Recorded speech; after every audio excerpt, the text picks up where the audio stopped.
గుప్పెడంత మనసు సీరియల్లో ఎవరు నమ్మినా నమ్మకపోయినా రిషి బతికే ఉన్నాడని నమ్మిన వసుధార రంగాని రిషి అని అనుకుంటుంది. అయితే రంగా మాత్రం తాను రిషి అంత గొప్పవాణ్ణి కాదని, తాను సాధారణ ఆటో డ్రైవర్ని అని పదే పదే చెప్తూ ఉంటాడు. మరి అసలు రంగా రిషి కాదా, లేదంటే రంగాగా రిషి నటించాల్సి వస్తుందా, లేదంటే రంగా రిషిలాగా ఎంట్రీ ఇస్తాడా కాలేజీలోకి?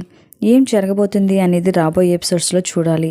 ప్రస్తుతం ఈ సీరియల్కి సంబంధించిన కొన్ని షూటింగ్ ఫొటోస్ మరియు వీడియోస్ నెట్టింట వైరల్ అవుతున్నాయి.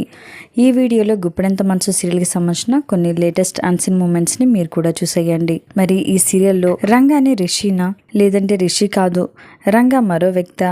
మరి మీరేమనుకుంటున్నారో మీ అభిప్రాయాన్ని తప్పకుండా కామెంట్స్ ద్వారా తెలియచేయండి. ఇలాంటి లేటెస్ట్ వీడియోస్ కోసం ఇప్పుడే మా ఛానల్ని తప్పకుండా సబ్స్క్రైబ్ చేసుకొని పక్కనే ఉన్న గంట సింబల్ని క్లిక్ చేయడం ద్వారా మేము పెట్టే లేటెస్ట్ వీడియోస్ని నోటిఫికేషన్ రూపంలో ముందుగా మీరే చూడగలుగుతారు. Thanks for watching this video.